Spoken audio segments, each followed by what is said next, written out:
আমি কালকে অনেক রাতে পেয়েছি, এক্ষুনি লিখিত অভিযোগ। গুন্ডাদের তালিকা চাইছিলেন যেভাবে ভগবানপুর পটাশপুরে এখানে প্রচুর গুন্ডা আছে, গুন্ডামি করে।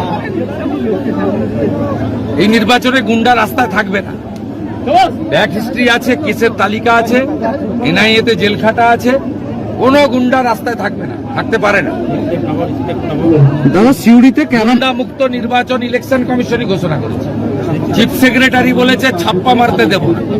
সার্কুলার দিয়ে দূষণ নারিয়ালার সার্কুলার পড়ুন, 5টা গাইডলাইন দিয়েছে, তার মধ্যে বলেছে ছাপ্পা হবে না। তার মানে এতদিন ছাপ্পা হতো। ঠিক আছে, আমাকে খেজুরি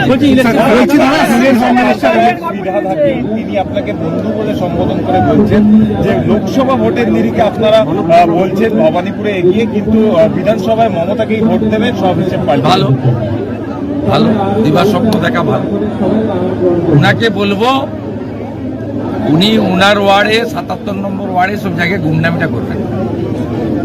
উনাদের ভোটারদের প্রতি যদি এত কনফিডেন্স থাকে, গুন্ডামিটা করবেন না, পোস্টার ব্যানার ছেড়বেন না, পুলিশকে লেলিয়ে দেবেন না। বাকিটা জনগণ বুঝে নেবে। গণতন্ত্রে আছে, আপনারা বুঝতে পারবেন।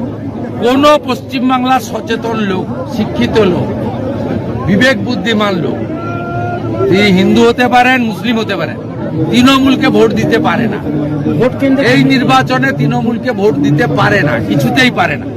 যে রাজ্যে 2,15,00,000 বেকার, যে রাজ্যে 1 কোটি যুবক পেটের দায় বাইরের রাজ্যে, যে রাজ্যে দুর্গা মূর্তি ভাঙা হয়, যে রাজ্যে কালী ঠাকুরকে প্রিজন ভ্যানে তোলা হয়, যে রাজ্যে বিহার, গুজরাট, উত্তরপ্রদেশের লোককে বহিরাগত বলা হয় আর বাংলাদেশি মুসলমানকে বলা হয় জামাই, যে রাজ্যে আরজিকর ঘটে, যে রাজ্যে ছোট্ট তামান্না ঘটে, যে রাজ্যে দুর্গাপুর মেডিকেল কলেজ ঘটে, যে রাজ্যে মুখ্যমন্ত্রী বলেন শরীর থাকলে জ্বর জারি হয়, তেমনি একটু আধটু রেপ হয়, এই রাজ্যে কোন লোক তৃণমূল কংগ্রেসকে ভোট দিতে পারে না।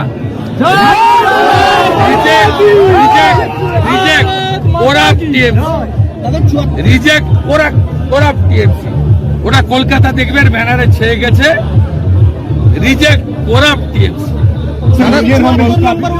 আপনার যেটা নির্বাচনী কার্যালয় করা হয়েছে সেটা বেআইনি, আমি উত্তরই দেবো।